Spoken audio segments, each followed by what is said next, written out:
Hello guys, you are welcome to my YouTube channel. My name is Yvonne Princess Shabango. If you are new here, you're welcome to like, subscribe, share and comment, and voila, you're part of the graceful, the beautiful and the wonderful family. And I'm back again. We're almost there, guys. Stay with me. Employment Wednesdays is coming back. We're almost there. Just 2 more weeks. Stay with me. Is it even 2 more weeks? It's this week and the week after, and then the first week of September we in, because I see that you guys are just here for Employment Wednesdays. You want nothing but Employment Wednesdays, but please stay with me, stay showing the channel some love. So today I'm going to review one of the most beautiful books I've read this year. I'm going to review Power Moves by Sarah Robert Jakes, Pastor Sarah Robert Jakes. It's a beautiful read. I got this copy from Exclusive Books as always for 301. So if you want to get yourself a copy, please make sure that you do get one. It is life-changing. Why did I get the book? Honestly, absolutely no reason. Because if it's if it's Pastor Sarah Robert Jakes, you gotta show up because girl got some bars. Her stuff is always life-changing. So I was like, let me see what she has to say in this book, and I don't regret ever getting it. It's so beautiful. So I'm going to go into the review. I have some notes that I took down. I really enjoyed it, and it was such an easy, quick read. Took me about 8 days to finish. Yeah, it's about 200 pages. Took me about 8 days to finish, and I really enjoyed it. So we're going to go into the book review, guys. I hope is that after this book review, you'll want to change your life, 1, and 2, my hope is that after this book review you will know that you possess power that surpasses all understanding, and you will know that your existence is not random, it is divinely orchestrated. You are, because God intentionally and deliberately created you for such a time as this. No matter what you're going through, whatever they've said about you, you are useful before God. God created you with the reason. You were not just created for vibes. There are no vibes in the kingdom of God. Everything, every little detail, from the eyes, the nose, the lips, every single thing, your voice, your posture, wherever you are in life, the schools you went to, everything happening to you, the traumas, the victories, the wins, the losses, everything happening to you is divinely orchestrated. And I hope after this book review you'll want to get the full scoop on what it means to move in power, and what it means for power to move in you and through you, and for it to flow through you. So let's go into it, right? So in the first chapter she talks about how you have the power by virtue of breathing. You still have access to power regardless of how it looks like. You need to always position yourself to utilize the power. If you don't utilize the power God has given you, so by virtue of you being alive today, by virtue of you being able to watch this video, you are powerful. But if you don't utilize that power won't switch on. Basically, it's like the whole thing of power is like a light bulb, right? The lights that we operate in our homes. So in order for that light to bring light, you switch it on. It's the same thing with your power. So always the starting point is for you to look at, what does power mean to you? And by the way, just to bust your bubble, power is not achievement. Power is not materialistic achievements or anything to do with achievements. Power is internal. It's the internal buildup that actually becomes external. So let's go into it so that you get to understand what power means. And then another thing about power allows you to move intentionally, confidently, and with authority. And again, she talks about how things do not change because you want them to change.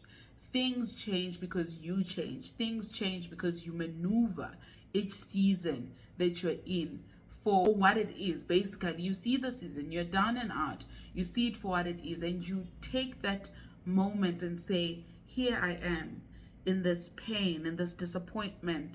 God, help me see what you want me to see, and God, help me become who you want me to become from this situation, because every single thing, like I said, it is divinely orchestrated, right?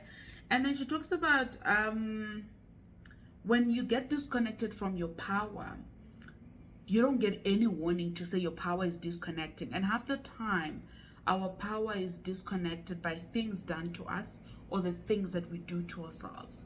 When you don't look after your well-being, your mental well-being, your physical health, your emotional health, your spiritual health, you are disconnecting your power. So it means when you show up, you are going to show up from a generator point of view, or you're going to show up from a space of solar. And you do know that these things actually deteriorate, or these things actually finish in power. But while you have your internal power, so it is imperative that you look after yourself so that your power is not disconnected, so that your power is continuously running. But also, again, the good thing about your power is that it can disconnect, but it can always reconnect. It can never be that light will never come. One way or another, light will always come, but you are responsible for the type of light and how bright the light comes or exudes from you, because of how you carry yourself, because of the boundaries you place, because of the things you do to yourself, do to others, and the things that you allow to happen to you and the things you happen to, And then she also talks about that, again, the loss of power does not announce, it just happens. So which is why you must always be in check with who you are, right? You must always check in with self and find out if you're still operating from a place of authenticity, from a place of your core values. Because more than anything, your power has a lot to do with who you are. It has a lot to do with your identity, and a lot of your identity and who you are has to do with your core values. And the moment you stop functioning from your core values, you stop functioning to the places that God has called you to be, or the potential of who God has called you to be, you're disconnecting yourself from power.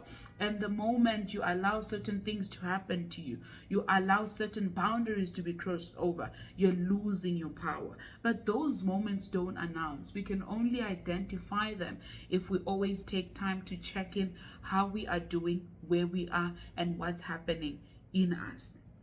Right. And then again, she talks about how we are born to innate power.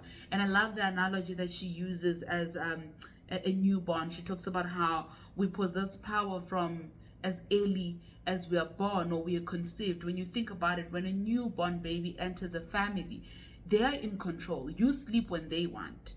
When they cry, you must attend to them. When they need to eat, you stop everything and you feed them. It shows how humanity is so powerful. But as they experience life, they lose that power because you're able to leave them by themselves. You're able to give them the independence. You're able to let them be. So basically, she talks about how we're born in power, but how far and how bright our light shines, or our power flows, or how strong our power flows, is dependent on us. It is dependent on what we feed our souls, because power does come from within, right? And then she talks about how we are born confident. We are born wanting to try. You even see this from a baby. A baby won't stop trying to walk. They'll try walking every day in as much as they fall. But when we become adults, we struggle with that. The moment you try something, it doesn't work out, you never want to try again. The moment you're rejected or you experience what seems like rejection, you never want to go back to that place. But again, she gives us permission to say, you can always go back to the wounds and learn from them. You can always go back to the wounds and triumph from them. You can always go back to the wounds and heal from them, right? And then she talks about, again, we need to stop hiding behind our fears, right? So whenever you hide behind your fear, you are actually doing disservice to yourself. You're self-sabotaging. And unfortunately, you are impacting those around you as well, because when we don't operate in the fullness of who God called us to be, we may think we're just doing whatever we want, but we impact the whole world. The fact that it reminds me of a book I was reading, The Light We Carry by Michelle Obama, where she says that Barack came to her and said, I would like to run for presidency, but if you don't want, I'm happy to not run for it. And she said yes, but she constantly thinks about how, had she said no, what was going to happen? Thinking about it, Barack's presidency changed the trajectory of the whole world, actually. Like, it changed how the whole world sees Black people. It changed how the whole world sees freedom and all of that. So you can imagine, it takes just that one person being obedient to their call, one person being obedient to their full potential. And half the time, we don't know what our full potential looks like. We don't know who God has called us to be. But it is our responsibility to show up every single day and try and find out what it is God expects from us. Or whatever that you believe in, because I'm Christian, so I am going to say God. So whatever you believe in, or whatever you think measures your full potential, wake up every morning and be like, what is my role today? Why am I placed in this earth? What problem am I supposed to resolve?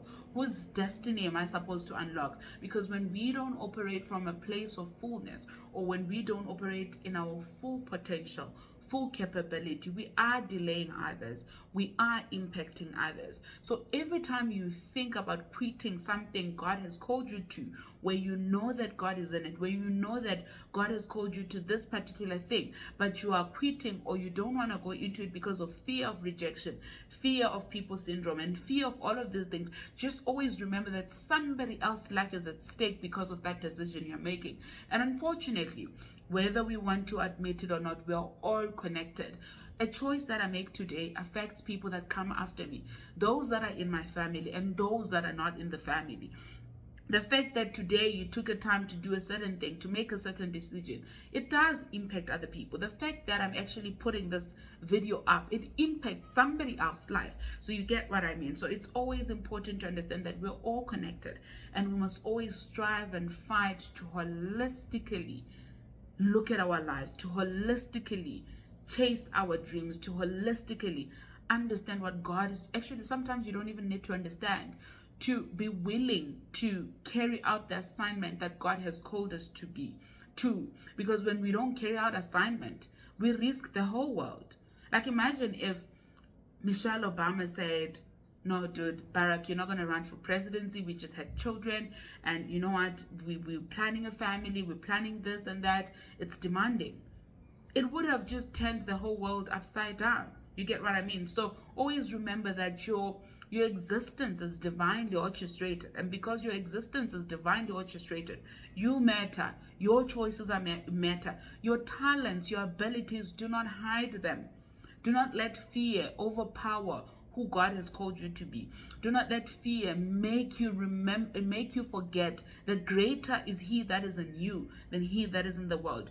Do not make fear let you tell you that you can't, you won't be. I'm here to dismantle that. And I know Power Moves, this book, it will remind you that you are greater than you can ever think. It will remind you that you were divinely orchestrated. God wasn't bored when He created you. Like, He created you for such a time as this. He created you for a deliberate purpose. Because of you not chasing your purpose, because of you not operating in fullness, you impact the world. I think you need to, when I was thinking about it and some of the revelations I was coming up with, I'm like, oh my goodness, me not eating well, me not looking after my health, and me affecting my longevity, my health, is actually a global effect. Because if I'm not eating well, if I'm not looking after myself, I may die younger. And if I die younger, I may not be able to fulfill the purpose that God intended for me on earth, or I may not be able to show up for certain individuals because of my health. So every time you think of neglecting yourself, remember that the mission is bigger than what the eyes can see. Remember that you are not for vibes. Remember that you're wonderfully and fearfully made. Remember that you are the only you. There is no other person. Like, there will never be another Yvonne. Even if I had a twin, even if I have a soulmate or whatever, there will never be another Yvonne. There will be no person that can speak the way I do. They may speak at their level of greatness. They may do certain things at their level of greatness, but they can never do it like I do it. So you must always remind yourself of that. Right. Dare to confront your fears with intention. Ask yourself, why am I so afraid? Why don't I want to do this particular thing? What is it about me exploring my talent, me enrolling for that dance class, me enrolling for that drama class, me going back to school, me starting that YouTube channel, me writing that email, me sending that SMS, me requesting, me sending that guest invite? What is it about it that's making me so fearful? And whatever answer you get, face it and say, greater is he that is in me than he that is in the world. The worst that can happen is a no. The worst that can happen is you failing. And if we're being honest, it's not even failure. It's learning how to not do a certain thing a certain way, or learning and knowing that actually it's not time yet, you know? So it is important that you confront those fears. Right. And again, let your ideas marinate. Let your ideas process before you execute. Did you catch that? Let your ideas marinate or process before you execute, right? Sometimes we have a tendency of thinking something never worked out or something will never work out. Maybe you executed before time. So before you completely write off that failed idea, ask yourself questions. Is it because I executed before time? Is it because really the idea did not go well? Is it because I missed a step in the process? Because sometimes things don't work out, not because the idea is imperfect, but because you missed a step, or because it's out of season, or because it's not the right time to launch. It's important to know when to launch and when to execute. You can have the greatest idea, but if you launch at the wrong time, execute at the wrong time, it will crumble. So always ask yourself, as I execute, as I do this, have I followed process? Do I understand what is expected of me? Am I willing to navigate what this requires of me, right? And again, what marination and process helps you with, you get to, I love sharing with my close circle when I think of something. Then I hear their perspective. I'm like, okay, I hear you, noted, right? And as I marinate and process, I think about the cost effectiveness of what I'm trying to do. I think about the impact of what I'm trying to do. I think about of many other things. Sometimes the marination takes longer, and longer the marination, you know, in the analogy of meat, the longer the meat is marinated, the more there is to flavor. Same with your ideas. Don't just run to execute because, oh no, it's a trend, I'll drop my video today. There is a reason why this is dropping on a Wednesday, not on a Monday, or on a Tuesday, or on a Thursday. You know, so it's always important to allow marination sit on them until you get a go ahead from God, right? Activate them. Think about them, how they will change your life, how they will require you to change, and how they will impact other people, and how they will require change from other people, right? Ooh, love this, right? To understand that your fear of inability is it's a fantasy, it's an illusion, it's non-existent because you are able. You realize the power that you possess because when God created you and I, right, he said he's creating us in his image. And you realize that God had so much power that all he had to do was to speak. So if you are created in the image of God, it means that very same power that was in him, or that is in him, it is in you. Even as he leaves the earth, he says, I do not leave you alone. I leave you with an ever-present helper. So when that anxiety creeps in, you speak the word of God. You say, greater is he that is in me than he that is in the world. If your mind is cluttered, you say, God, you have given me not the spirit of fear nor timidity, but you've given me the spirit of boldness. You've given me a clear mind. So you must always affirm yourself with the truth, right? There is your truth, like my truth, and there is the truth, and the truth being in the word of God. So always affirm yourself. Always remember that fear of inability is an illusion. You can and you will, right? There's always training. And that's another thing. Doing something new will always feel uncomfortable. Doing something unfamiliar will require so much practicing. And practicing is messy, right? It requires so much training. If you look at soccer players, they train hours on hours. You look at stuff like Olympics, right? When you look at all those contestants that were there, they were training upon training. People that run, they train. People that do the Comrades Marathon, they train for months, some years in advance. So that's just exactly how life is. You are able. You just need to practice. Give yourself some time. Some of the things you may not master, but you will always be able to, right? Because you're created in the image of God. Everything he did, he was able to do. Right. And then again, yo, guys, Pastor Sarah Robert Jakes rocked me with my vocabulary. If you hear me say things like galvanize, if you hear me say things like, what was that other one? Autonomy. Okay, well, I knew the word autonomy, but I didn't have an understanding of what it means. Because many times we use those words and we don't understand what they mean. So at the end of the chapter, I'll write down the new word. So the new word I learned from this particular chapter is autonomy. Autonomy means self-governance. So you must have your self-autonomy. So power gives you self-autonomy. Yeah, it gives you self-governance. You're able to decide when to do, what to do, and how to do it. Obviously with the guidance of the Holy Spirit. Ooh.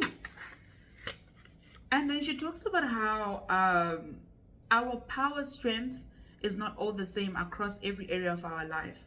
One area being, I love this.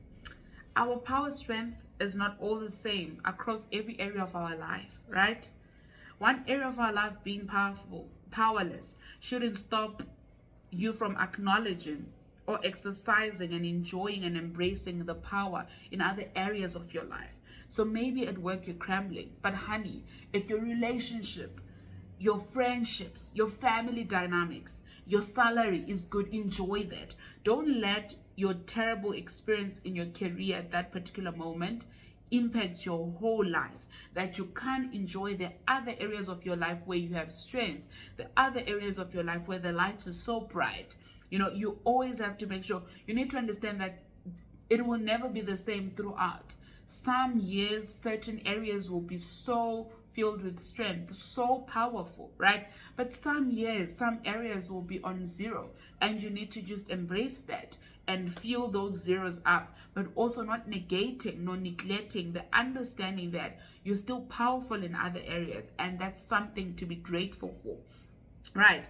And then also it's important to identify where your power leaks from and what causes you to be powerless. What causes you to be defeated, what causes that anxiety, that fear, that doubt. You cannot correct something you don't know or you don't understand or you don't acknowledge. So if you have some sort of anxiety, like for instance, if you're a person that suffers from anxiety, you're a person that suffers from fear, when you sit in therapy, your therapist will try and dissect your childhood to establish the root cause of your fear.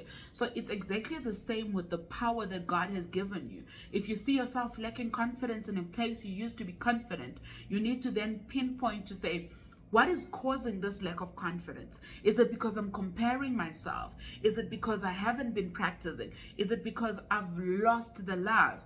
It's important to identify where it's leaking and what is causing the leak. Then you can fill it up, right?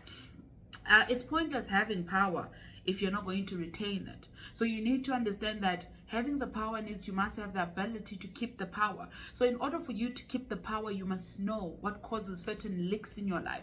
You must know what causes you to be powerless in your life. So when you know those things, when you know the things that cause you to be powerless, the things that render you powerless or render you to act out of character, then you avoid them. Or even when they happen, if you can't avoid them, then you know how to act. You know not to act out of character. Love this. Right. And then you can't expect others to advocate your needs if you have made them optional.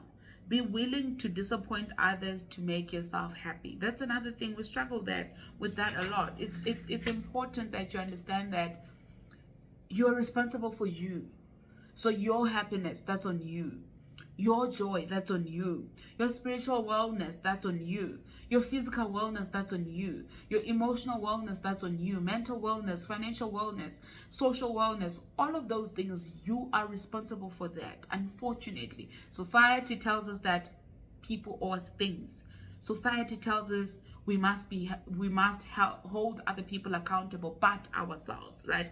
I'm here to tell you that you're responsible for you.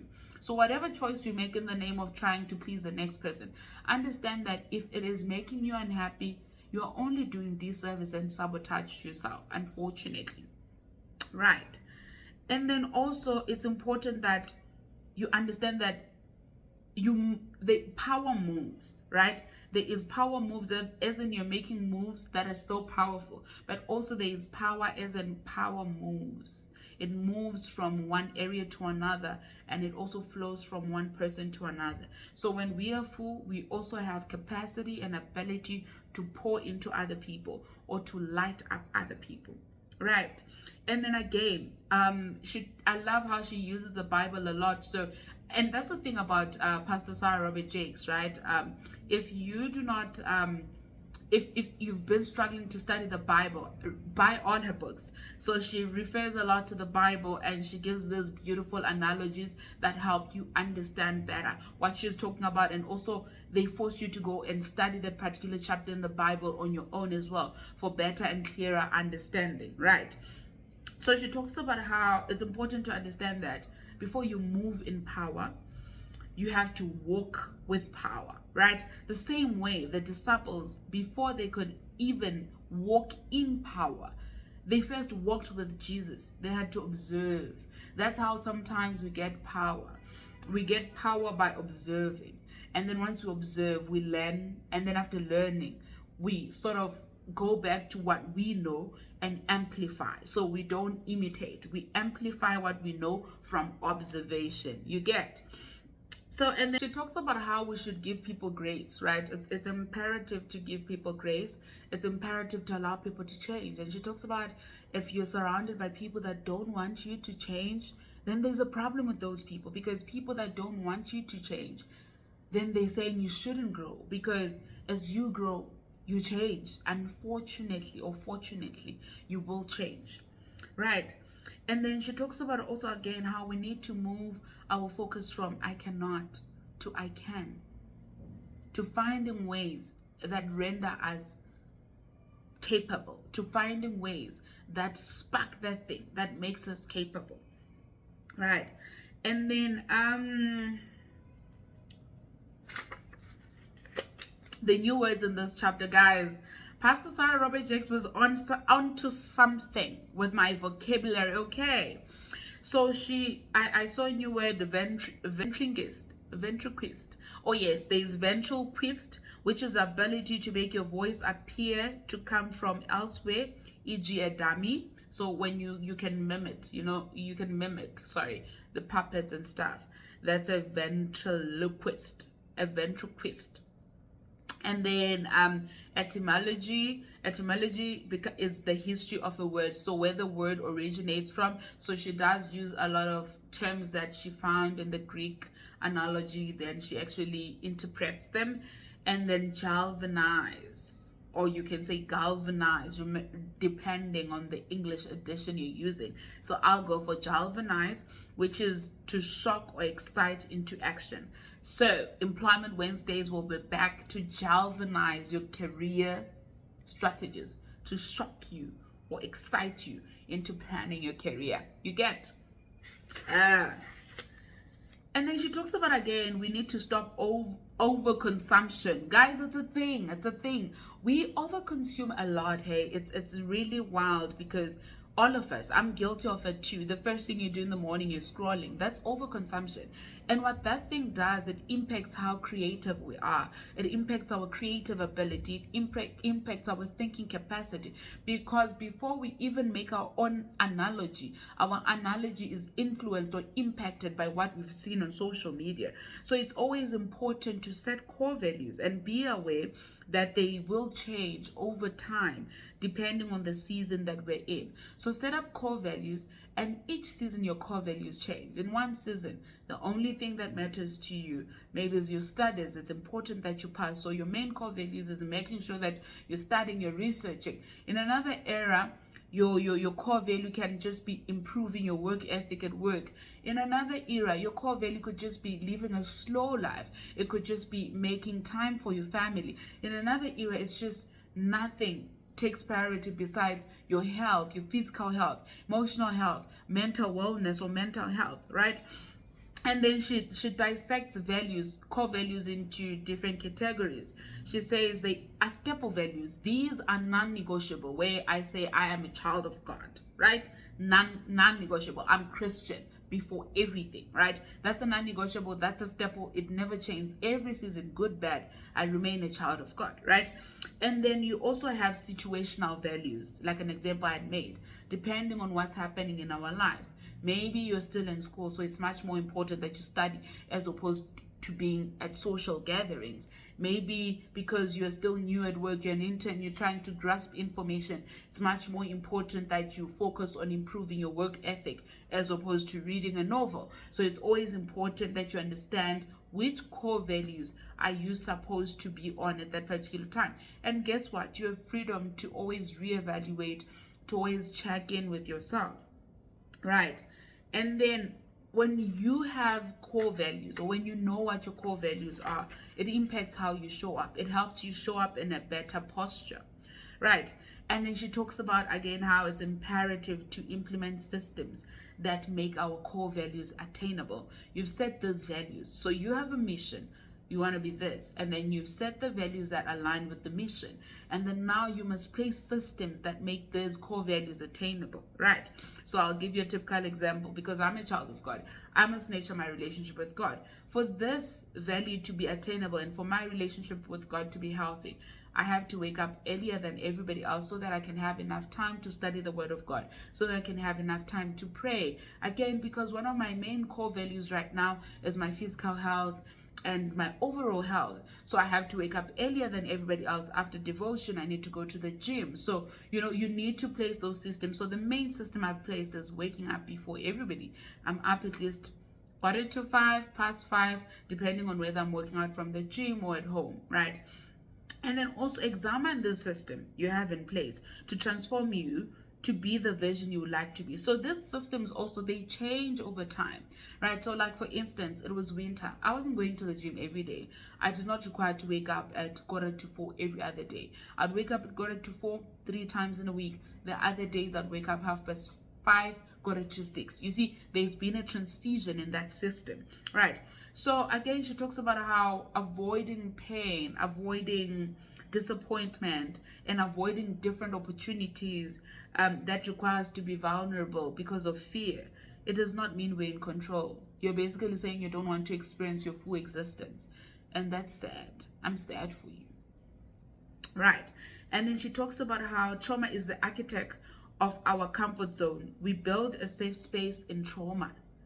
We start building these whole walls, and we like, I can't do this because it makes me feel like this. I can't do that because it makes me feel like that. But before you start building these walls of defenseness and all of that, always go to God and say, God, here are my problems. How do I handle these? Who are my trusted people?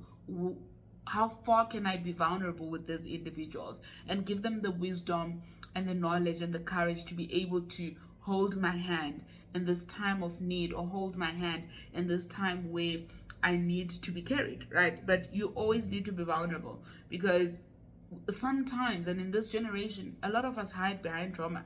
There's so many things that I get away with not doing because I'm like, oh my God, I'm so traumatized. But also, I'm doing disservice to myself. I'm self-sabotaging, because what if I actually step out and say, yes, I have the trauma, but greater is He that is in me, and actually do that thing that scares me? What would happen? And then also give your environment insight on how you're programmed. So in every environment that you enter in, create a space for you to thrive. And again, unfortunately, we are taught that people create spaces for us. Unfortunately, it doesn't work like that in the real world. You need to create a space for you, a space that allows you to grow, a space that equips you to elevate. And because we are children of God, once you've created that space for you, then you also pour into other people, right? You're not supposed to be governed by your programming, but you must govern your programming. So it means, what happened? You must govern your programming. So whatever happens in our lives, we must always ensure that we are not controlled by our circumstances, right? We are not controlled by who said what's going to happen to me. We control those issues. When we enter a room, we say, I'm hurt, but I understand that the calling is greater than my hurt. The calling is greater than my unforgiveness. You get? Ooh. And then again, it's always important, going back to what I said, it's always important to regularly always check in with yourself. Check yourself. The same way we update phones, guys, devices. Update yourself. Some systems are no longer working, but you keep on insisting and you're wondering why things are not working out for you. It's because you're using an old system on a new version of yourself.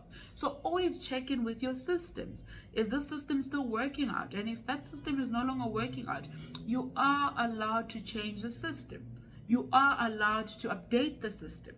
You are allowed to put yourself on an upgrade, right? Because that's the thing, when we don't update our systems, or when we use outdated systems for a new season, we can't fully experience that season. We can't fully tap into that season because we are not updating our systems. One season running is what makes sense. In another, you have a knee injury, you can't keep running. You're gonna damage your knees further. So you need to find a different way of working out.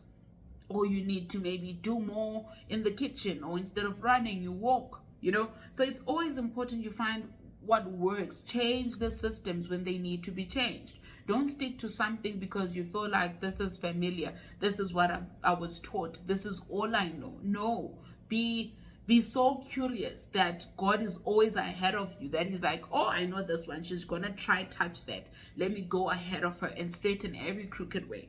Right. And again, a former system that you once used, right, to progress yourself, that used to make you progress and all of that, it can turn into an oppression. It can turn into an oppression because it's now outdated. It's now expired. The same way products expire, the same way you can't use tomato sauce. Okay, I don't know why I say tomato sauce because I don't even take tomato sauce. But you can't use tomato sauce from 2012 in 2024. It's not going to taste right. So it's always important that you update. Right. And then again, productivity. Just because something appears to be working, productivity is not a measurement of healthy. So just because something is productive, it doesn't mean it's healthy. Catch that right. Many times we have these systems that are able to produce results, but over time, the longevity of that system is more damaging than what it produces in real time. 5 years, you can keep up with overworking yourself. You can keep up with doing certain things. You can drink, smoke, and all of that. But in the long run, 15 years from now, your lungs are going to fail you. 15 years from now, you are not going to be able to carry your child. So it's important that you understand that certain things you can get away with now. They can appear to be working in the first 5 years of your life or in the first 5 years of implementation, but over time they do get damaging, which is why you must always update your systems. The same way you cannot use Windows 2006 in 2024 and expect quality products. No, it does erode over time. And then a new word, preposterous. I didn't write its meaning. I don't know why I didn't write that meaning. And we also have throws. And then next chapter, again, it matters whom you believe and what you believe. Guys, belief is a big part of our lives. One of the things that I always say is, if you don't believe in God, we've got chakra honeys. If you don't believe, I don't know, it's stars, universes, and energies or whatever. And then we've got people that believe in ancestors. If you don't believe in anything, you are in danger because this world is moving too fast. There must be something that is higher than you. There must be a power bigger than you that you believe in, because, honey, in the era that we're living in, if you don't believe in anything, I fear for you. I don't know what's carrying you, and I don't know how long it's going to carry you if you don't believe in anything. Anyway, so always have faith. Seek the Lord, and he will reveal himself to you. So now I'm speaking to people that want to go to God, people that believe in God, or people that have fallen short of the glory of God. Go to God. Ask him, God, here I am. I need you. He will be there for you. He will answer you. He will direct you. He will guide you. He will hold your hand. It's that simple. Excuse me. Right. And then measure things before ordering them. Don't just be quick to purchase, as you may purchase what does not even fit in your daily life. Oh, so again, before you start implementing, now because we live in social media, so we've got medical doctors on TikTok, we've got philanthropists on social media, we've got so many things. 2-step to do this, 5-step to do that. We've got specialists everywhere, right? So before you start implementing things you're seeing on social media, or before you purchase that thing or you try that thing just because it appears appealing, please make sure that you've sat on it, you've thought about it, and it fits into your routine. Because this is how you will sign up for a gym because everyone does it, right? And then you sign up for a gym, you no longer go to the gym because it doesn't fit into your lifestyle. You start work at 7, all the gyms around you are so far, then your money ends up being wasted. But what you can do is, okay, I want to work out like Yvonne. What is it can I do? Can I go to the gym? Oh, I can't go to the gym. There are no gyms nearby. Or maybe I can do home workouts on YouTube. So find systems that work with your day-to-day life. Do not just see things on social media and start implementing. You are going to have problems. And unfortunately, things that we see on social media and we just want to implement, they do not have any form of warranty. If it goes wrong, it goes wrong, and that's on you, darling, right? And then also again, she talks about how sometimes we give ourselves too much grace. We take for granted grace. Guys, don't do it. I'm guilty of this. Like, you're just like, oh no, I mean, if I worked out last week, I can skip the next 3 weeks. No, you can't give yourself too much grace. Grace is sufficient and there for us every single day. Fresh and new messes are available. Grace is overflow. But do not frustrate grace. Do not take advantage of grace, because, honey, you take advantage of grace, you're frustrated, it's going to frustrate you back. It's going to put you in a very uncomfortable position. So do not frustrate grace. So don't give yourself unnecessary grace or other people grace. Because also, again, you giving yourself unnecessary grace or taking advantage of grace, right, also means that you lack accountability. Because half the time we say we're giving ourselves grace because we don't want to take accountability, right? So always make sure that the grace you're giving yourself, is it valid, right? And then again, she talks about how it's important to be mindful of the things that make us act out of character. Like I said earlier on, it's important that you check in. What are the things that make you out of character? Why do they make you out of character? When these things start appearing, then you know to act right? So that your power is not defeated, so that your power is not reduced, so that your power is not impacted, right? And then she talks about our internal disconnect can also be detrimental to those that are around us. Something that I already mentioned to say, when we are powerless, or when we are running out, or when we're running on reserve, we impact those that are around us, because now you're frustrated, you're agitated, people don't know what to do with you, people don't know why they're angry, you're responsive and you're responding in an aggressive tone in everything that you do, you're not kind. So it's always important that you operate from a place of power, and power starts internally. It starts with the resolving issues internally, right? And then I love how she talks about confidence is not how we fit into clothes or our appearance.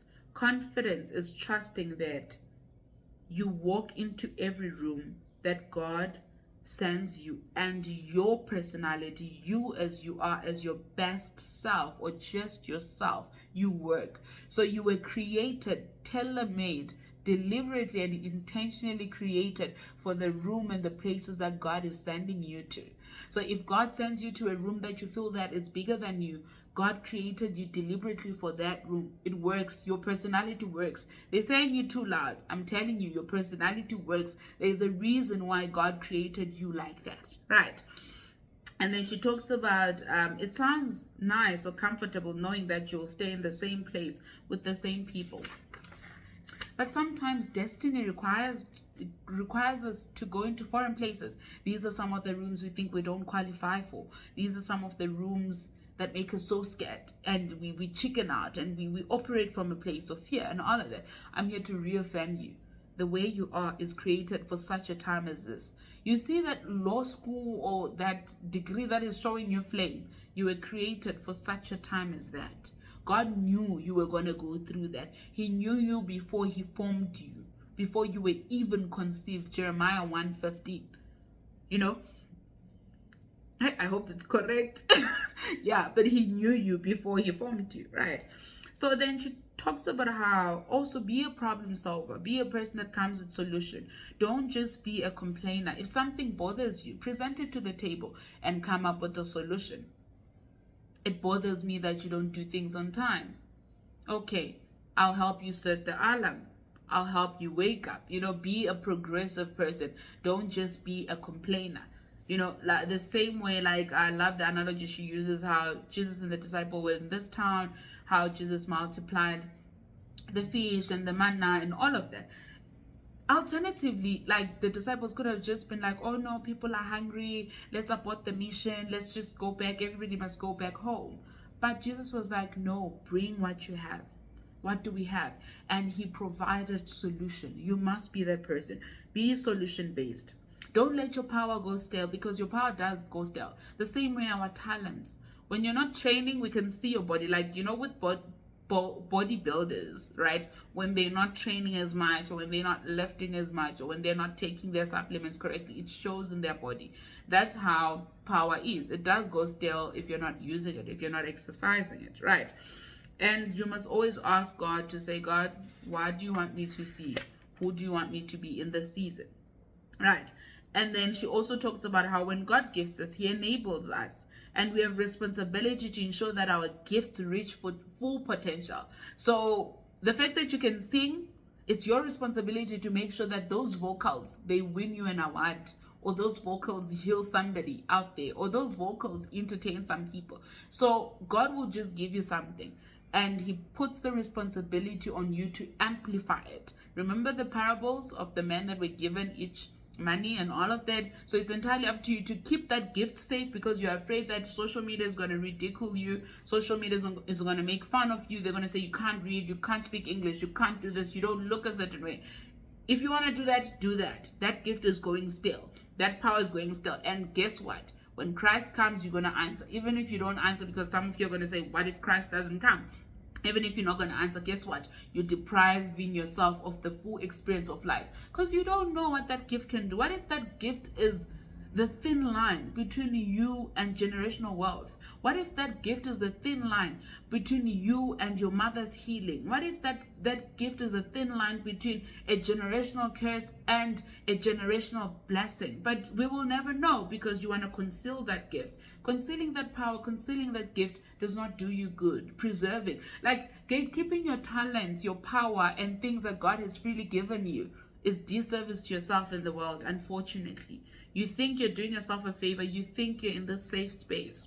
It's not safe. Right. And then God will hold us accountable. Because when he gives us gifts, he expects us to operate. So God is expecting you to operate in your gift. That's what he expects, right?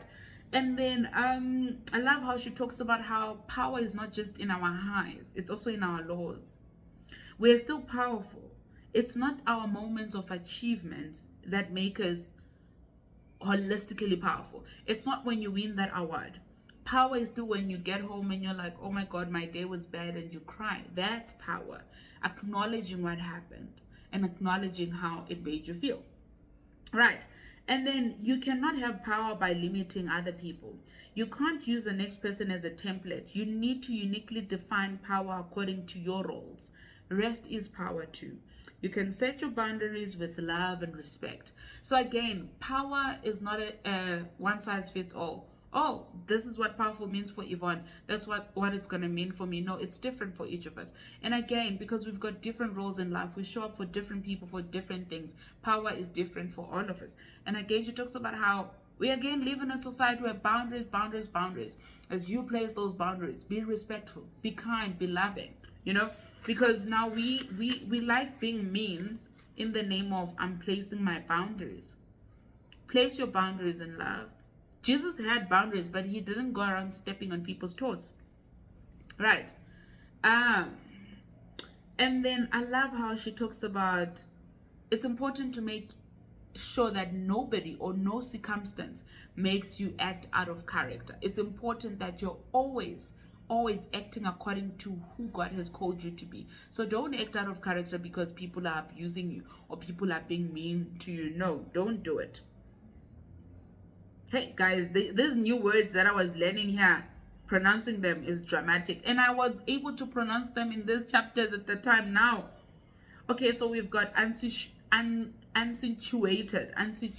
Is it unsituated? Yes, unsituated. And then we've got cavalieri, and then we've got aphrodisiac.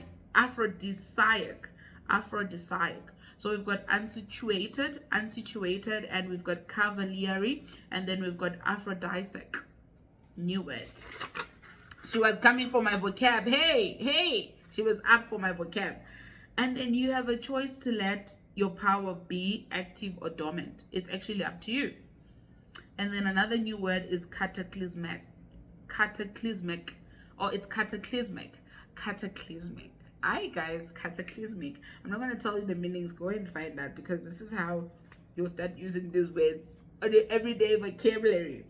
And then she talks about how the onus is entirely up to us to decide that it doesn't end in darkness. It doesn't end in defeat. It actually goes beyond. You need to trust that greater is he that is in you, and God has made you a royal priesthood. He has made you a seat to sit upon a hill, you know.